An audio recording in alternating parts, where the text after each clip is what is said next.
Hello and welcome to the In the Tank podcast, the podcast that explores work of think tanks across the country. Episode 217 coming in hot.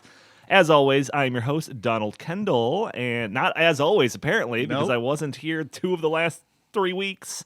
Across from the table here, I got Jim Lakely, Director of Communications here at the Heartland Institute, also filled in for me while I was out. Thank you, sir. You're quite welcome. Yeah, was the stress of the role overbearing, or It was. I really had to take some calming pills. I did some meditation, Nice. and I was finally able to get through it because your standard is so high. That's a lot right. of pressure. That's true. That is true. You can't just fill these boots on your first day. Also joining us via the internet, we have Isaac Orr, Policy Fellow at the Center of the American Experiment. How are you, sir? I'm great. So, Isaac, you weren't on the last episode. What's the deal, man? Well, I had someone coming over to take a look at my plumbing, I think. So, Jim, and- I was listening to last episode, and, you had some pretty interesting topics. Well, thank you. I appreciate you saying so. I think we're going to get into some interesting stuff in this episode. We're going to talk about wealth inequality. There was a new study done by the Cato Institute. And then also from the Cato Institute, we have freedom in the 50 states. I don't know how much time we're actually going to have for that, but we could play around on the website for a little bit. But there's just a couple of things that I want to talk about right off the bat. So the first one being that the CDC came out and basically concluded, they did a bunch of studies and showed that all of the sicknesses that came from that vaping epidemic that we were all worried about for like a week, those were the result of vitamin E that were used in black market THC cartridges. So that is made to blame for the national outbreak of e-cigarette-related lung injuries. So as we kind of suspected, now the CDC has come out and stated that to be the case. That is what they call old news. It's old news if you are at the Heartland Institute. That's because we have a Voices of Vapors podcast hosted by Lindsay Stroud, who does vaping policy for us in our government relations department. She's a government relations manager, and she specializes in the vaping and tobacco. She told us months ago, I think, that when this first happened, she says, my source, I'm telling you that this is all from black market, vitamin E, TCH, or THC. THC. I always say it wrong. Boomers, am I right, guys? Okay, boomer. Yeah. Anyway, but Lindsay Stroud told me that and told us that. I'm sure told the listeners of the Voices of Vapors podcast that many weeks ago. Right. And it's nice to see it validated by the CDC because that's the case. Yeah. Vaping, because the position of the Heartland Institute and one of the people that we work with on vaping, Dr. Brad Radu, who is one of the leading experts in the world on smoking cessation techniques, has called vaping almost a miracle. I mean, it's the most effective way to get people to stop smoking is the transition to vaping. And it's been shown study after study to be up to 95% safer than smoking cigarettes. And then you have these panics that has nothing to do with the nicotine delivery system of vaping and has everything to do with black market people trying to get high. And that this is known and it should be known even more. Yet I just saw the other day, Mitt Romney, the great Mitt Romney. Gosh, he's really earning a lot of fans, making a lot of people that voted for him in 2012 very, very happy. Maybe that he isn't president. Right. And thanks for that. Thanks for nothing. I saw just the other day he's now pushing a new bill out there to strongly restrict vaping. He wants to ban all flavors except for tobacco. He wants to do all these other things. This is based on. How about we have some hearings? How about you guys get some people up there who actually know what they're talking about Or let the on CDC vaping? finish their investigations. How about that? That's a good idea. It says the investigations found that many of these products patients used were bought online or received through friends and family rather than through vaping shops or at licensed THC dispensaries. So I don't think anything much more has to be said about that. No. You're right. Lindsay was on this podcast, actually, like the week that was happening, telling us this. And boom, confirmation from the CDC. The other thing that I wanted to bring up just kind of quickly here is, and this is probably also old news, Donald Trump officially pulling us out of the Paris Accord. Yes. Paris Climate Accord. Yeah. It says that this was first announced in the plans in 2017, which we were very aware of because our Joe Bast was in the Rose Garden audience watching that announcement. So, I mean, obviously this is good news, but is it really good news or is it just like, oh, cool? Well, I mean, it is good news. It'll be actually one of the rare times that a sensible act is done on the international stage when it comes to useless, worthless treaties. I mean, the United States has been reducing its emissions of carbon dioxide, if you care about that sort of thing, at a greater pace than anybody in the EU. Not that there's anything wrong with Not that. there's anything wrong with that. You know, I don't care at all about how much CO2 is in the atmosphere, but personally. We need CO2 for plants, plant food. That's right. but no, Frankly. it's significant because I got to be honest. A lot of people, stop. some people thought, maybe Isaac even thought this, that some people thought that, you know, nothing's done till it's done. And in fact, when we were waiting for the announcement of what Trump was going to do about Paris, right up to the last minute, there was scuttle that he's going to say we got to stay in, or he's not going to do it. But he did it. He said he was going to do it, and now officially he has done it. So this starts the process. And you know, I think what's interesting is that the international condemnation of Trump over this has been more muted than I would have thought. And I think it's because Trump has conditioned the world. He's worn them out. Right. They can't even get all that upset about this. Well, the bandwidth is, there's a limited bandwidth. So Right. it's like all the outrage that has to do with whatever the impeachment stuff, Right. which admittedly I am not paying attention to. But it's like if they're, using their full bandwidth to yell about that, he could do a whole bunch of stuff, and they probably can't even fit it in. Right. Isaac, any other Who's things gonna to care say? about the Paris Accord? Well, Yeah. they already whined about that. Sure. I mean, they've It's old been news. basically complaining about that since before he was in office. So, I mean, it's good that he followed through. It'd be great if he left the entire framework, because that would have been the fastest and easiest way to get us out of all of these international commitments. But, I mean, at some point, does it really matter if we were still in it? Because none of the countries that are still in are actually meeting their targets. So at some point, it's like Germany's building more coal plants. They're shutting down their nuclear facilities. Like, they're totally bonkers. And Germany's wind power is a complete disaster, not working. Oh yeah. They're laying off 3,000 people. They're building a large natural gas pipeline to Russia. If that doesn't sound like collusion, I'm not sure what does. So yeah, I mean, like, all of these pie in the sky pledges are meeting physics, they're meeting reality, and they're not coming to fruition because they won't. But I do like the fact that Trump got out of it. Right. Awesome. UN COP25 is coming up, Jim. What do we got planned for that? Yeah, the United Nations every year they have a climate conference, the global confab, where all of our betters, all of the smartest people in the world, excuse me, all the most useless bureaucrats in the world come together to tell us how they're going to boss us around for the next year. Is Leo going to be there? I'm sorry? Is Leo going to be there? Leo? Oh, I'm sure he'll be there. Nice. I don't think he's sailing like Greta. Or Greta is sailing. Yeah, are you guys sailing? No. We should. If I could At take... one point, Heartland was talking about building an ark. That's true. That's Yes. true. Behind the scenes. No, yeah, it was you and me, Isaac. If I could, Yeah. if I could fly over there and also pay for a chase plane, to also emit CO2 in the atmosphere, I would, but I can't afford that. But the Heartland Institute, we've gone to several of these COPs over the last few years. We went to speaking of Paris, we went to Paris where the Paris Climate Accord was signed. We went to Katowice, Poland, 2 years ago, and we're there to present the real science you're ever going to get at one of these UN climate conferences. And so we had booked our planes and our hotels. We're ready to go to Santiago, Chile. Okay, I was going to bring this up. Yeah. Yeah. So they canceled it. They canceled it because there were riots in the streets. Yeah, and because why- because the energy prices were so high because of the stupid green policies they put in place. Perfect irony. Perfect. Just awesome.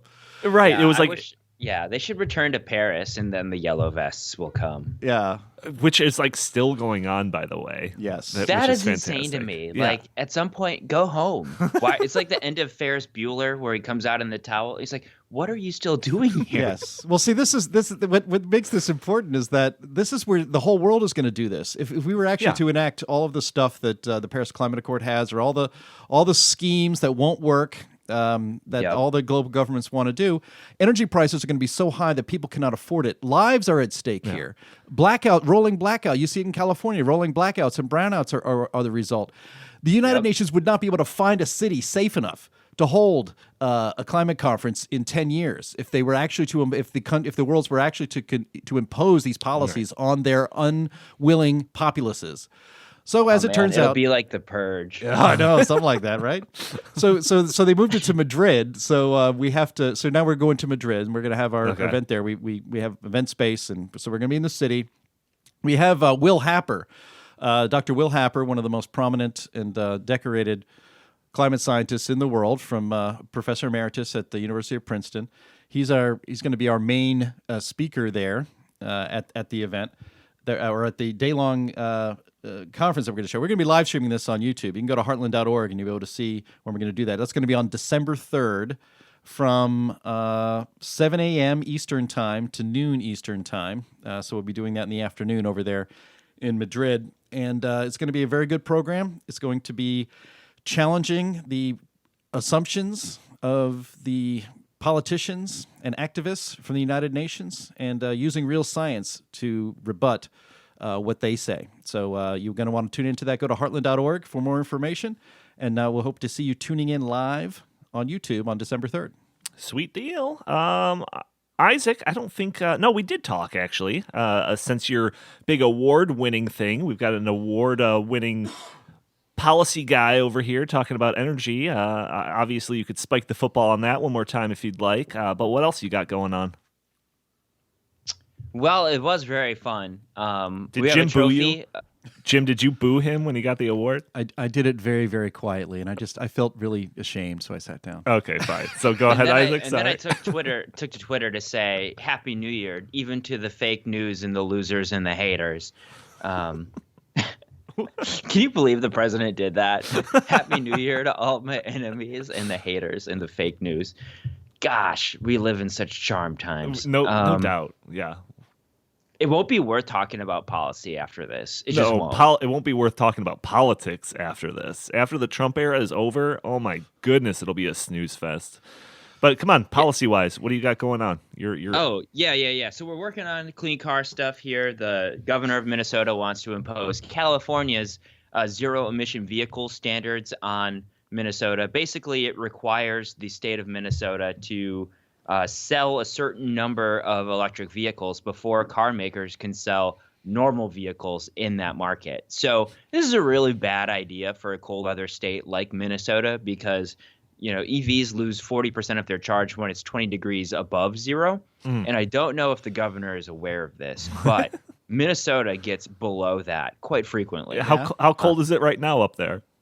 Oh, it's not too bad right now. It's like 35 or something like that. So it's pretty balmy today, actually. But it's been going up a little bit. It's not too bad. It's interesting that so the city of Duluth, which is in northern Minnesota, ran a pilot program with 6 electric buses, and they have just had problem after problem after problem.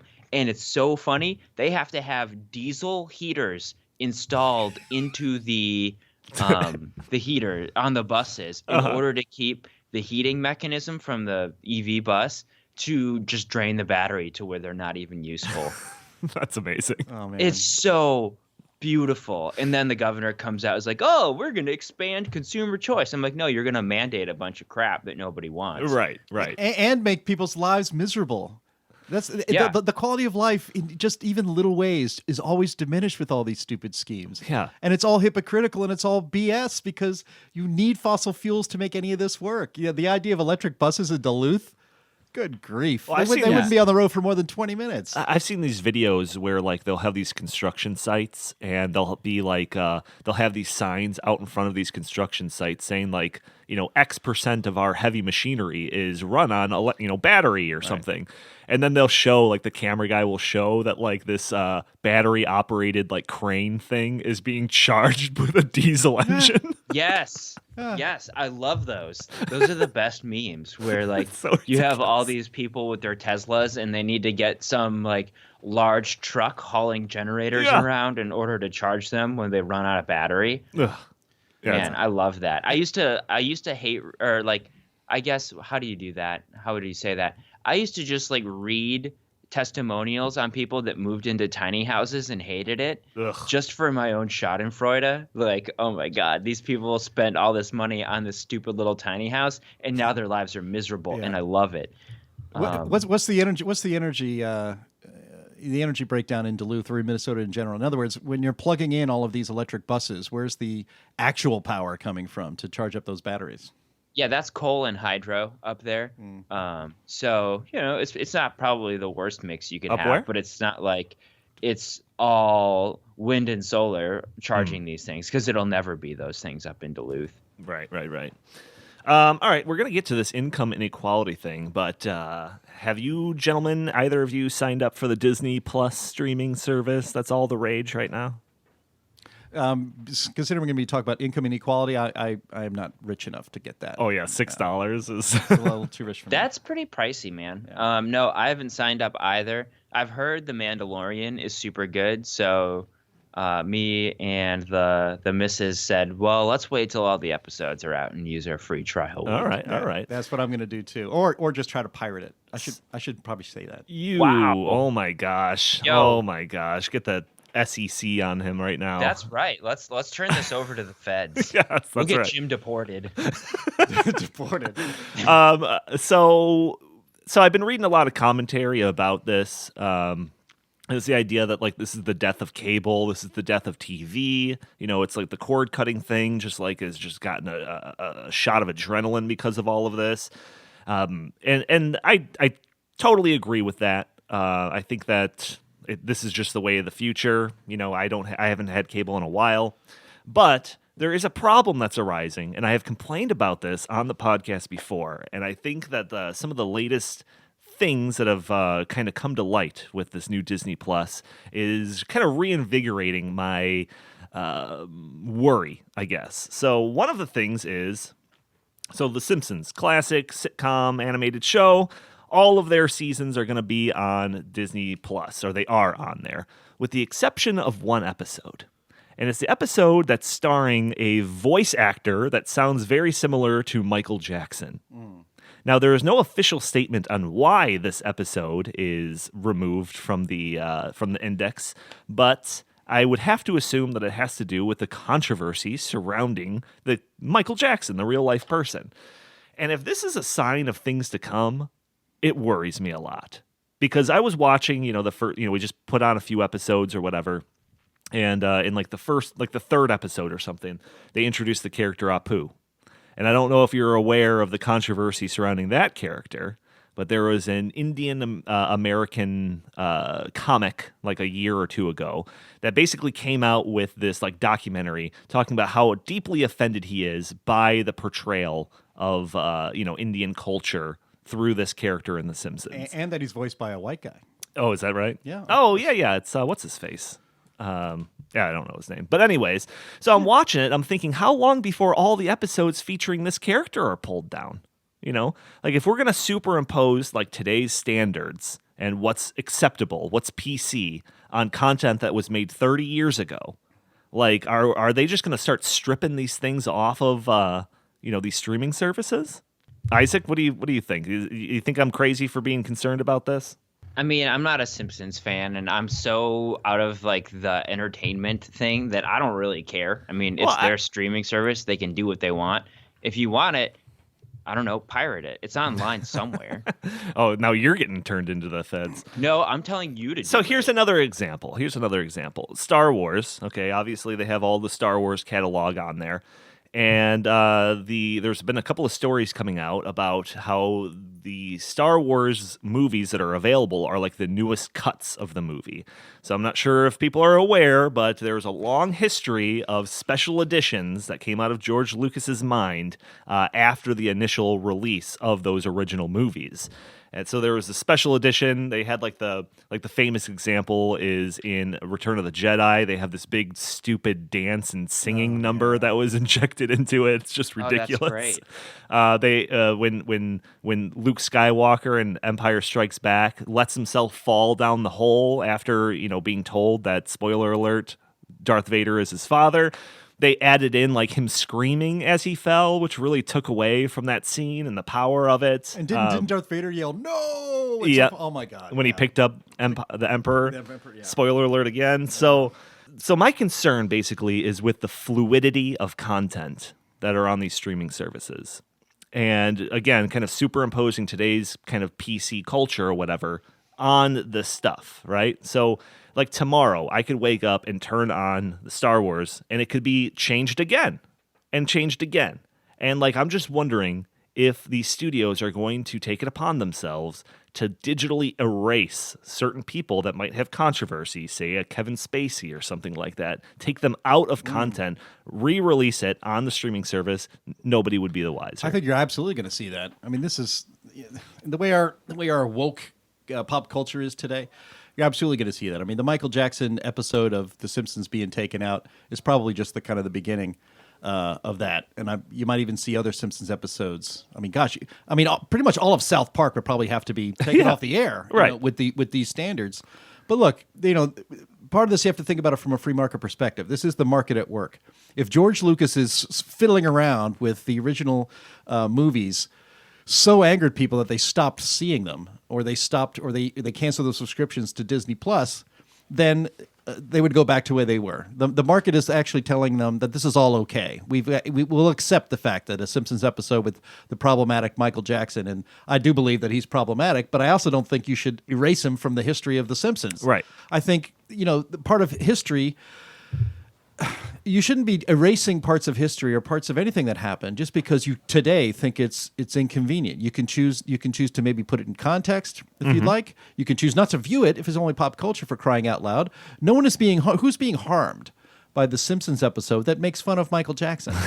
So Really, I who's guess, do being you harmed by guys this? think that we should leave schools named like Robert E. Lee High School? Yes. I mean, if the community wants it that way, sure, why not? Who's harmed? What if they don't?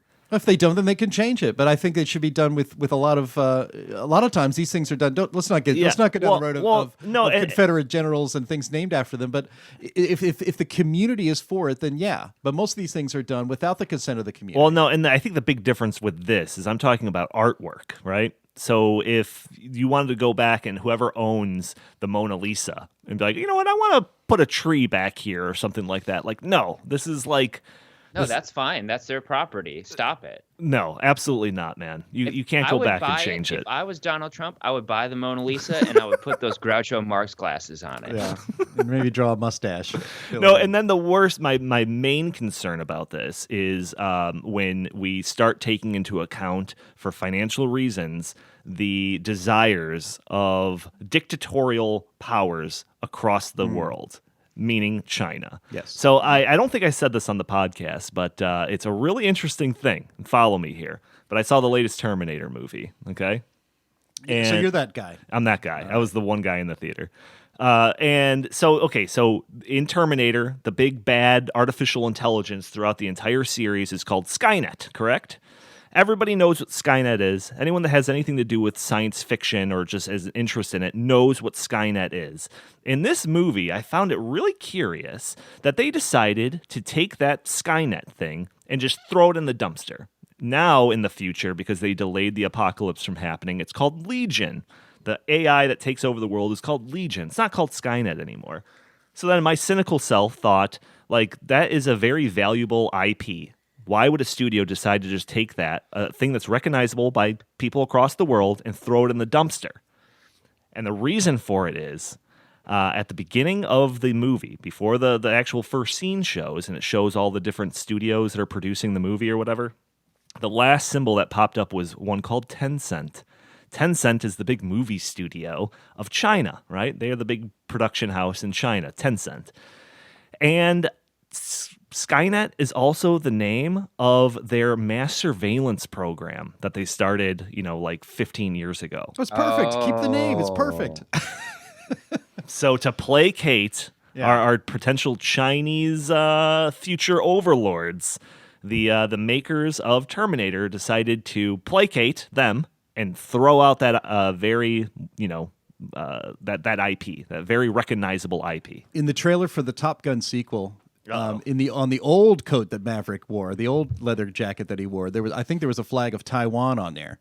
They removed it from his iconic jacket. What? They did. Yeah. To appease the Chinese. Look, that's where we're going. See, and I don't doubt, and I bring that up because I don't doubt that Disney when they're trying to sell more of these Disney Plus subscriptions in China, that they won't go back and revisit old stuff that's been produced 20 years ago and do that. It's a market decision again. I mean, China is the biggest market for movies, bigger than the United States. It's going to be if it's not already. These movies end up making $1 billion because they make a third of it in China, in China alone. So it's a market decision by them. I think it's shameful. I think it's cowardly.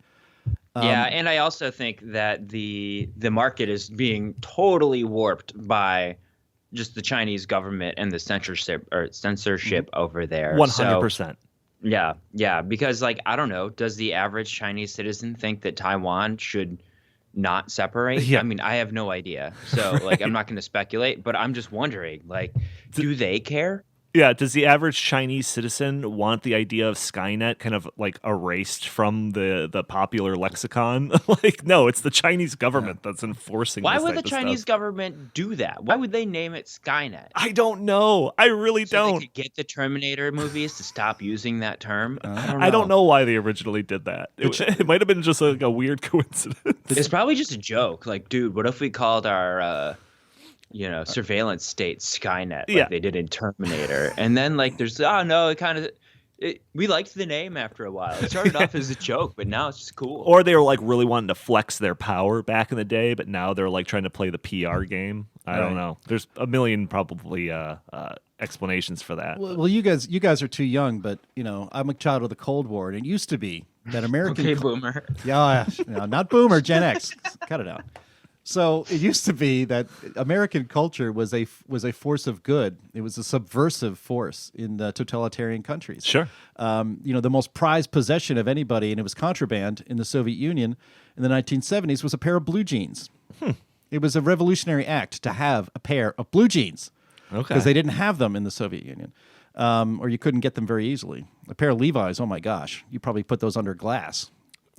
Back then. But, American culture was considered subversive, and it was, we had freedom culture. I would have loved to have seen what any resident of the Soviet Union would have thought of Red Dawn in 1984. Sure. But now today, China is the largest totalitarian state in the world, and instead of using American culture to subvert the totalitarian instincts of China, we are succumbing to them. And I think as a free country, we really should be embarrassed about it. So it's a small thing. It may not seem like a big deal, but I think freedom and liberty is diminished when the United States of all places is bending the knee to a regime like China. Well, isn't what they say politics is downstream from culture? Yeah. So if we're kind of altering our culture to be more in line with China so that we can sell a few more movie tickets, then that's a horrible sign. And then the other thing that Isaac kind of mentioned there is, China is the one that's the government is putting their thumb on the scale,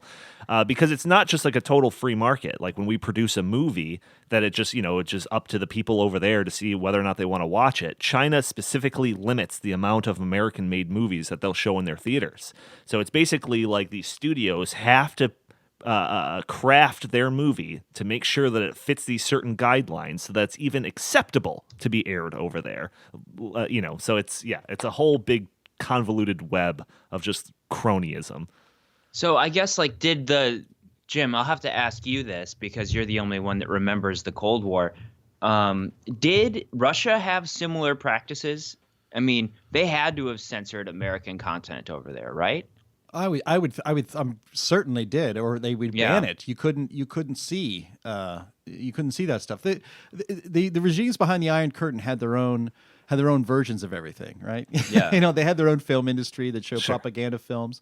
I mean, it was really, and we just celebrated the 30th anniversary of the fall of the Berlin Wall last week, last Saturday, and that was the great example, the great microcosm, because you literally had half of the city of Berlin, 100 miles inside, basically Soviet territory behind the Iron Curtain, as this tiny island of freedom where literally 3 blocks away were people living under a communist regime. And the differences between those two cultures and the freedoms that they had were so stark. And that it proved, actually, the fall of the Berlin Wall proved that totalitarian regimes, if exposed to freedom, if you try to give a little bit of freedom to your people, they will not be satisfied with that. They want it all. They want full freedom, and that's why the glasnost and perestroika and those reforms, so-called reforms that Mikhail Gorbachev put into place in the Soviet Union, he was signing the death warrant of the Soviet Union, and so they don't have that in China now. They have economic freedom, or at least the oligarchs, the elite have economic freedom in China, and the government gets to enjoy the fruits of that economic freedom, but the people are still repressed. And the idea with America's dealings with China, going back to the Clinton administration, was that if we engage with them economically, they will liberate, or they will open up politically and culturally and socially, and that hasn't happened. Actually, the economic activity in China has strengthened the government instead of weakened it. Isaac, go ahead. Well, I think that idea is fundamentally right, though, that the more you trade with a country, the more they're going to accept your culture. So slowly but surely, you start to take over and win the hearts and minds of people. So, well, yeah, and I think that you might actually start to see that, or be seeing that, in Hong Kong with all of these protests. They're waving the American flag around when they're doing it. I was talking with a very influential conservative this past week, and he was basically talking about how the point of the mass surveillance state and the crazy police state that China is structuring across their entire country is to basically ensure that the stuff that's going on in Hong Kong, all the protests, doesn't spread across the country. So if that does happen, then maybe we could, say that a lot of that has to do with the fact that they are kind of seeing the success that we're having over here and craving it. China has gulags. They have concentration camps. Yes, they do. They have untold numbers of Muslim Uyghurs that have just been rounded up and put into concentration camps. Yeah. Millions. They are crushing. They have to crush Hong Kong. Yes. And they're getting more stringent about it every day. This. I don't know if this could be a tipping point, but what I think is China has learned. China. They always say China long term is 200 years. Yeah. That might even be midterm. Sure. They think very, very long term. Sure. And they watched very closely what happened to the Soviet Union. They're not going to make the same mistakes.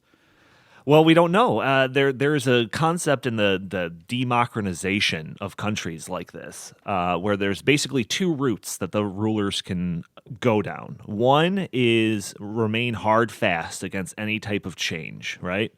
And the other one is compromising. So with compromising, obviously, you're giving away some of your power, generally speaking. But so you're kind of losing your power gradually during that way. The opposite, the we're going to remain hard fast against any type of actual change or whatever, that runs the risk of that rigid structure snapping. So if we're getting to that point of a snapping, then and maybe we're seeing the signs of it in Hong Kong. The biggest difference between what's going on in Hong Kong and China now, in this discussion, in the context of what we're having, and what happened in the Soviet Union in the 80s, is that the United States and the West was putting constant pressure on the Soviet Union to reform or break or die or revolt, whatever, but the West was putting pressure on the Soviet Union. The West is helping China. The West has no problems with China. Who is pushing back at China for what they're doing at Hong Kong? It's almost happening. Nobody even here in the United States seems to really care about it very much. This is one of the greatest flashpoints of freedom and liberty that we may see in the next 20 years, and nobody cares. That's a very good point. That is a very good point. The question I would ask is, do you think a Tiananmen Square could happen today? I think a Tiananmen Square is happening on a smaller scale, but it's happening in China right now, or in Hong Kong right now, and we could get a real Tiananmen Square moment there, where people are killed in mass instead of just one or two. Sure. China has not ever had a spectacular track record for human rights. So I guess my question is, has it improved? How much has it improved, and what's causing that? So I do think that it is, we're the earworm. We're getting in there. We're doing work. If we have to, I still think even if we do bend the knee a little bit, having some influence there is better than not having any. Well, there's a lot of moving parts in this, and similar to when you, Isaac, were talking about the Kuznets curve. So basically, the idea that once your GDP per capita gets to a certain amount, people start caring more about their environment, et cetera. I know that can be applied to multiple different things, but that's just generally speaking what the kind of that rule is. I mean, you could argue that that similar type of thing is starting to happen in China because of the free market reforms that they initiated in the 90s. Has like, I think literally hundreds of millions of people have been lifted out of extreme poverty. They've got a growing middle class. So perhaps that new room to breathe for these people will usher in kind of that same idea that now we got to take care of our environment. Maybe it'll be, hey, now let's try to liberate ourselves for personal freedom reasons. Maybe that's, going a little far, and maybe this doesn't happen in the next 5 years, but in the next couple of decades, I don't know. But Jim, thoughts? Generations will be lost while we're waiting for that to happen. I just keep having this mental image in my head of two scenes juxtaposed against each other. One is the Chinese crackdown on the freedom fighters waving the American flag. In Hong Kong, along with maybe a building-sized poster of the Avengers Endgame movie. Right. And it's like, what is wrong with this mental picture? We have our Western movies making hundreds of millions of dollars over there, while this government is cracking down violently on people who just want Hong Kong to remain as it's been for 100 years, for more than 100 years, as it was promised. You sound like Lisa Simpson right now. Oh, I can't play the saxophone. That's all. Yeah. I don't understand the analogy. What was that, Isaac? Do you want to explain? I'm an idealist. Is that it? She was always talking about free Tibet, right? And now I just feel like Jim is disparaging people making money in China because they're bad to people. I'm not disparaging people making money. I just think it's just weird, and that's not the way. I don't know. Yeah, you're totally allowed to have your opinion. It's just it's a huge market. No, and I can see it from both sides. That's why I think this is an interesting conversation because on one hand we can point out the hypocrisy of the NBA like pulling a game from a state because of some bathroom law, but on the other hand being totally okay with making billions of dollars out of a country that's, like you said, has literal concentration camps. So I get that. But then I also get kind of what Isaac brought up with the idea of seeding in our culture through movies and stuff to potentially, show them like a taste of what they're missing type of thing. So it's a very complicated thing, but I mean, the thing we can all agree on is that the Chinese government is horrible. I would not prefer to live under that government than ours. Of course not. I mean, come on.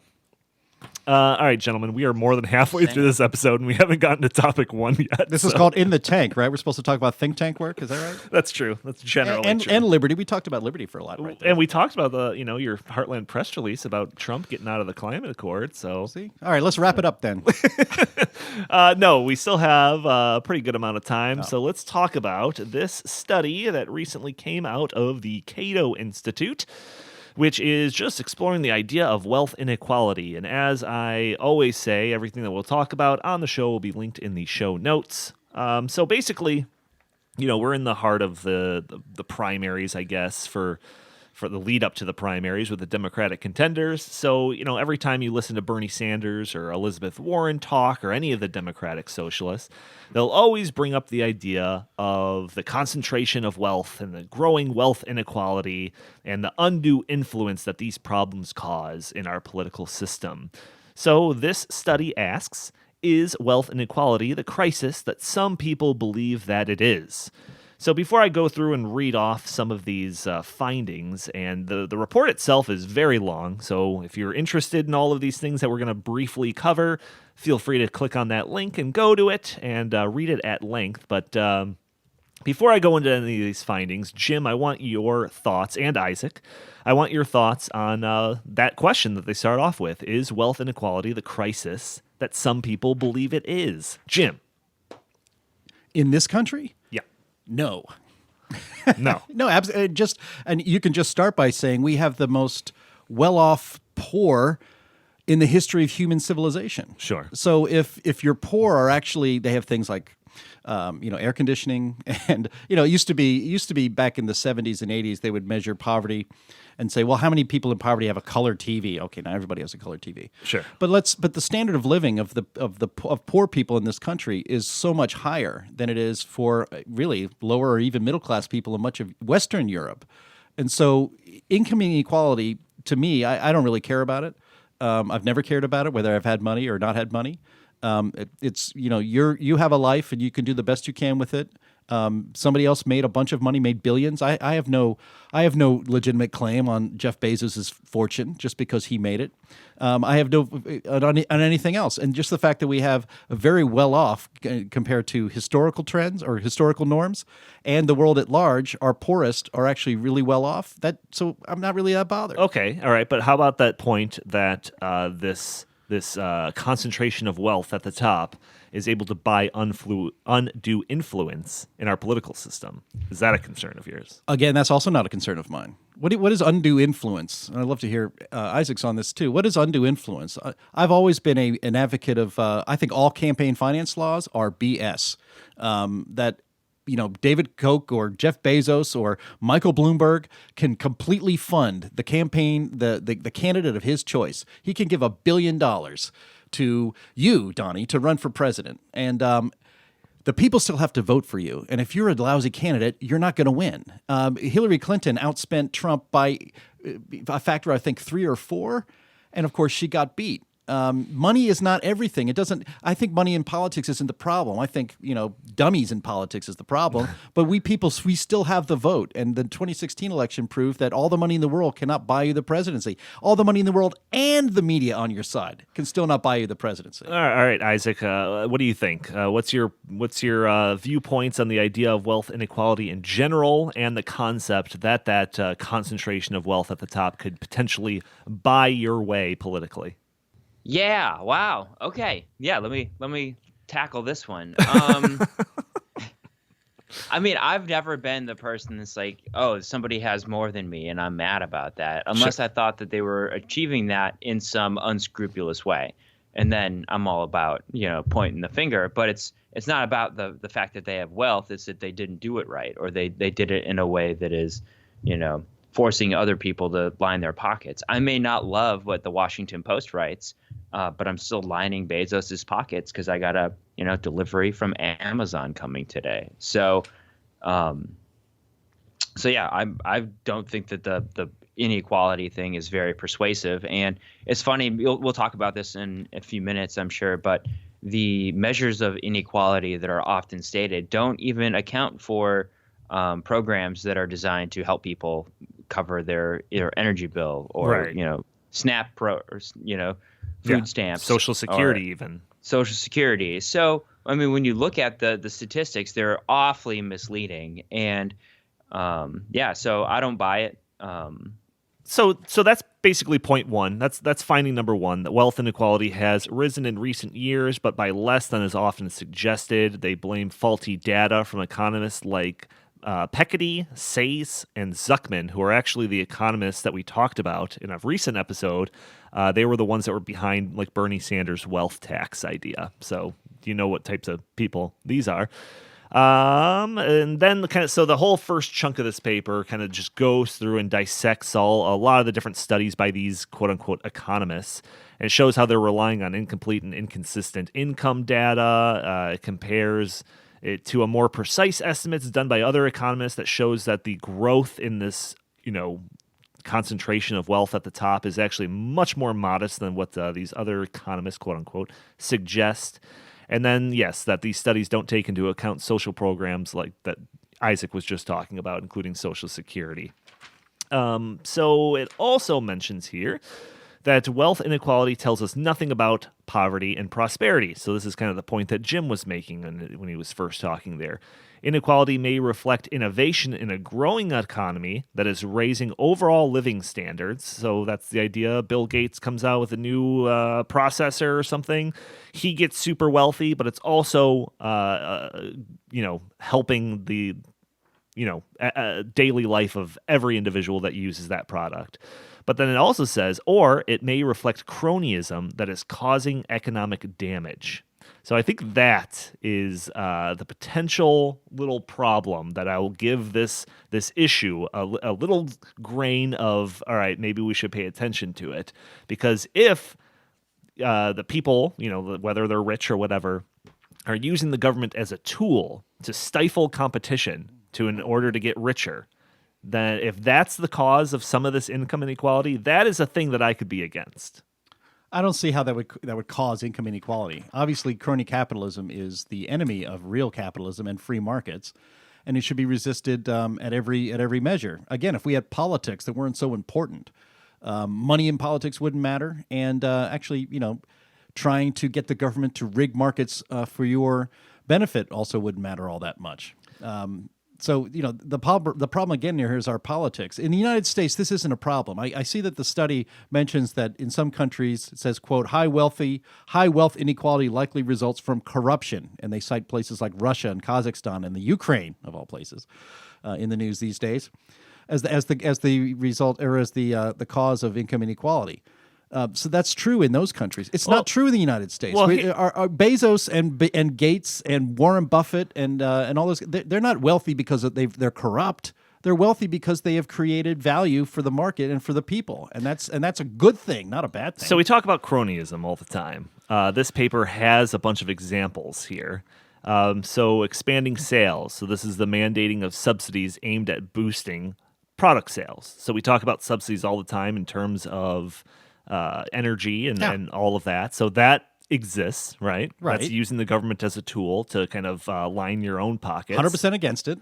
Reducing competition, regulatory barriers that block entry. So these are things like occupational licensing, restricting job entry, trade barriers, giving monopoly power to domestic producers, et cetera, et cetera. But so let's just take that occupational licensing example. Those are all bad things, and they shouldn't be there. Of course, but it's if you were to just take that as a microcosm of a larger problem, you could see how that right there could cause income inequality. If you just have a field of people that are, like we'll take this stupid example of hair braiders, right? Or no, florists. We'll do florists, okay? So if there is a group of florists, they're coming up with these strict occupational licensing guidelines or whatever. So they're basically trying to corner the market so that there's only that set limit of florists. And these up-and-comers that are trying to get into the field are pushed out of it. So you could see now those people that were pushed out of it have less wealth than the people that have kind of cornered off that industry for themselves. Mm-hmm. Well, a better example, I think, is actually the medallions, taxi medallions, versus the ride-sharing digital revolution. Those things used to be worth, and you feel bad for these a lot, actually, mostly immigrants in, say, New York City that come and they take out loans of hundreds of thousands of dollars to buy a taxi medallion that they hope will be able to generate income for them, and then maybe sell it off after a few years or pass it off to a family member to be able to keep driving a cab. And then suddenly Uber and Lyft show up, and that taxi medallion that they took a $200,000 loan on to actually go in with another guy. A lot of immigrants, obviously, they don't have a lot of money. They actually share a medallion. Sure. And so you feel bad for them, but the free market actually has reduced that income inequality and access, the inequality of access to driving people around in a city like New York City. And so the market is always the answer to these problems, not more government regulation. I absolutely agree with you. Point number 3, most of today's wealthy are business people who have built their fortunes by adding to economic growth. So again, this is kind of what Jim was just talking about. Some have created innovations that benefit us all. That's what we just said. Share of the wealthy who inherited their fortunes has declined sharply in recent decades. So this was really interesting to me. So it's the concept of the people that inherited their wealth, but they didn't know how to grow it in the first place. Dad's not there to bail them out anymore, so they end up losing all of their wealth. So they add a little bit onto that when I'm reading through here, and they talk about the annual list of the Forbes 400 richest people. And it says that only 21 of those people that were on the list in 1982 are still on the list today. So it just kind of shows you that this idea that you're wealthy and then that's all you need to be exponentially more wealthy in the future is not the case. Moving forward here, the growing size of U.S. welfare state has crowded out or displaced middle-income wealth building and thus likely increased wealth inequality. That's a pretty interesting one, but it gets pretty in-depth, so I'll skip that.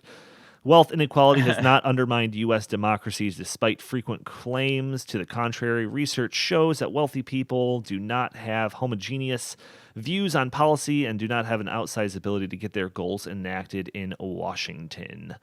So it says here that policymakers should aim to reduce inequality by ending cronyist programs and removing barriers to wealth building by moderate income households. So Where I will agree with you, Jim, that I don't think income inequality itself is a bad thing.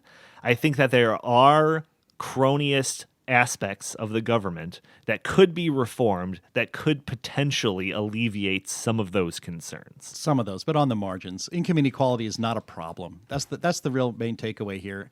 And congrats on the Cato Institute. This is a very good study, actually. Yeah, absolutely. And it explains, well, I mean, it doesn't explain, but in short, I think it explains that income inequality is not a problem. It's made a big deal by people on the left because they are class warriors, and so they want to get people that don't have a lot of money compared to Bill Gates or some other titan of industry to get mad at them and keep them riled up so that they vote for Democrats. And what's interesting to me is they're not harping on poverty; they're talking about income inequality. Right.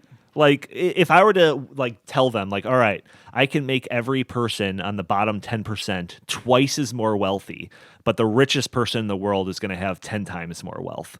Would Bernie Sanders be against that? He would 100% be against that. It's so Absolutely, ridiculous. he'd be against that. So I've got this other piece. I just want to bring up this one chart because I think this is the most important chart of this entire discussion. So this is found in an article. You can find it everywhere, but I found it in this article from the Foundation of Economic Education. That is an article titled "America's Record Middle Class Earnings Exposes the Imaginary Hobgoblin of Income Inequality." So in the back portion of this article, you'll find this really interesting chart that shows the percent shares of U.S. households by total money income levels in constant 2017 dollars. So this is already factored in the potential of inflation skewing this. So it shows that in 1967, that high income, or defined as income of $100,000 or more, was at 9% of households. Middle class was 53% of households, and that is the income of $35,000 to $100,000. And then low income households, or less than $35,000, is 37%. So again, the idea of shrinking middle class, yes, that is the case, because if you move forward to the 2000, this chart goes up to 2017, middle income class, which was 53%, is now 41%. So that's what Bernie Sanders will tell you in his campaign speech. What he'll leave out is the fact that it's not growing downwards. It's not people getting pushed down into the low income. It's actually an expanding of the upper income, where it was 9% of households earning $100,000 or more in 1967. Today, or 2017, it is up to 29%. So almost a tripling of that. That's the most important thing of this whole discussion. And to kind of put a bullet on that, the low income, which was 37%, is now at 29%. So we're seeing a shrinking of the low and the middle class and an expanding of the upper class. There's a statistic I That's read. a great sign. It is a fantastic sign. And here's one more little nugget of statistics. I read a piece by our friend Steve Moore of the Heritage Foundation, and he's been on, I think he's been on this podcast, but Heartland's had events with him in the past, economic advisor to President Trump. He's noted that since Trump was elected, so in the last 3 years, the income of the middle class has increased. The wages have increased by more than $5,000 over just the last 3 years. That's the largest increase in real take-home wages in a long, long time. In fact, the entire 8 years of the Obama administration, the increase in wages for the middle class was about $1,000. So basically nothing. It's like it was the rate of inflation for the most part. And so, yeah, you are seeing an expansion of middle class incomes, so the people in the middle class are now going up into the upper class. And this is supply side this is basic economics. This isn't Keynesian, Bernie Sanders, Elizabeth Warren economics. This is real economics. Right. This is how the world works. And that is that you don't, Jeff Bezos and Warren Buffett and Bill Gates did not, and Mark Zuckerberg did not get rich taking their money from the poor. They got rich by creating products and services and really revolutionizing our digital world that people wanted to pay for, and created jobs that way, which creates more economic activity, and so on and so on and so on. And everybody benefits from this. A rising tide lifts all boats, as they said in the Reagan days. Here's another thing that you'll hear from the Bernie Sanders and the Elizabeth Warrens. They'll talk about how median household income, adjusted for inflation, fell from in 2000 from 60,000 down to 58,500 in 2015. So, oh my gosh, this is, the poor getting poorer, right? Adjusted for inflation, household income has dropped. Okay. The big problem with that is what makes up your average household has changed over time. So it says here that 50 years ago, only 15% of all U.S. households had a single occupant. By 2017, the percentage has nearly doubled to 28%. So the typical household today is much smaller. So you would think the income being brought into said household would be smaller because there's less people bringing in the income. So that's another way that they kind of distort the facts. But in the reality, like I said, that one the most important chart of this whole thing shows that the middle class is shrinking, but because they're shrinking up into the upper class. This economy is booming. It really is. Record stock markets. A lot of people have 401ks. They have retirements that they're getting ready for. All the returns are up. People can feel what the real economy is. I don't care what Bernie Sanders says or Elizabeth Warren says or anybody else says on the campaign trail. It's not going to land with people other than are already in their camp. You're not going to move the middle, the independents, and convince them that the economy stinks when they know it isn't. Yeah. When they know that they're doing more things than they did 4 or 5 years ago, that they have more income, they have better stuff in their house than they did 4 or 5 years ago, and that the job market is just really great for them right now. And so you can't convince them otherwise just by saying so. Isaac, last word on this topic? Yeah. Great. Yeah, that's good. That's all I had. No, but you did actually, we do not have time for our last topic, so we're not going to get into that. But you did at least have a story you were going to tell us, didn't you? Yeah, it's more just like an observation. Okay. California, obviously not a great role model for the rest of the country. Right. They can't keep the lights on. Gas prices are super high.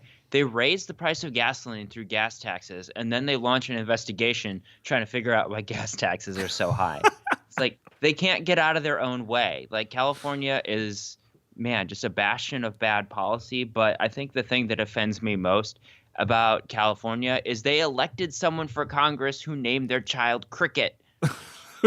Wait, who's that? Eric Swalwell. Oh. Wait, he's got a kid named Cricket? How could you vote for someone who named their child Cricket? It must run in the family. That's like his great grandfather's name. Cricket Swalwell. Cricket Swalwell. If you want to have the nickname of the kid be Cricket, I'm sure. okay with that. Yeah. But to actually have their legal name be Cricket, it really just shows why California is in the state they're in. Yeah, right. That's a nice little microcosm of why they're so messed up. It kind of is. Gentlemen, that's all I got. Like I said, we don't have time to go over this Freedom in the 50 States. Maybe we'll go over that next time. It's a really cool interactive website. You can go through and kind of show a ranking of states based on a number of factors, and it's really easy to kind of navigate your way through it. It bases their whole freedom index on 3 main categories: fiscal policy, personal freedom, and regulatory policy. So all of those are made up by a whole bunch of different factors, so you can go through and just outline states by, if you wanted to, just alcohol policy. So I did that, and it shows that the number 1 state, can you guess what is the best state when it comes to alcohol policy in the United States? Texas? Wisconsin, baby. Wisconsin, baby. That's true. That's not even a hard. How could you think it was anything but Wisconsin, Jim? We're the only state in the union where your first DUI is a misdemeanor. I stand corrected. It's basically like a certificate of achievement for living in Wisconsin. I am close enough now that I may move.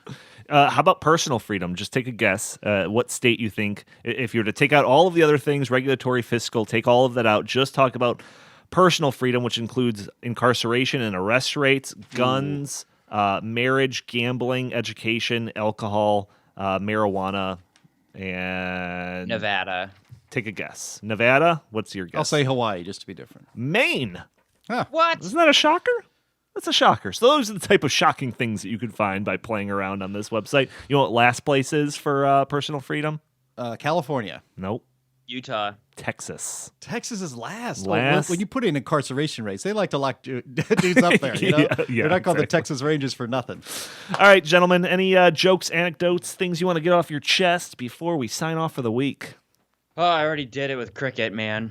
That's a good point. That was your joke of the week for sure. Jeffrey Epstein didn't kill himself. Oh, Perfect. wow. Wow. All right. Wow. Sweet. All right, folks. I've never heard that before. That's a very interesting take, Jim. Okay, Boomer. McClunky, thank you for joining us for this episode of the In the Tank podcast. Tune in every Friday for a new episode. If you like our show, please subscribe, write a review for us on iTunes. We'd greatly appreciate it. You could also find us on SoundCloud, Stitcher, Google Play, Spotify, YouTube even. If you'd like, you can follow us on Twitter at In the Tank. In the Tank Pod. Wow, I almost messed that up. If you want to send us your comments, suggestions, questions, anecdotes, jokes, feel free to email us at inthetankpodcast@gmail.com. Jim, where can the fine people find you? They can find me at wornoutmemes.com and also at jlakely on Twitter. Same question to you, Isaac. Where can the fine people find you? Well, you can find me at Twitter, or on Twitter at the Fracking Guy. I'm sorry, I was trying to Google wornoutmemes.com and also sign off. And at americanexperiment.org. Thank you all for tuning in. We'll talk to you next week. Thanks for watching this video. Please subscribe to our channel and consider donating to the Heartland Institute to support more vibrant free markets, greater individual liberties, and more videos like this one.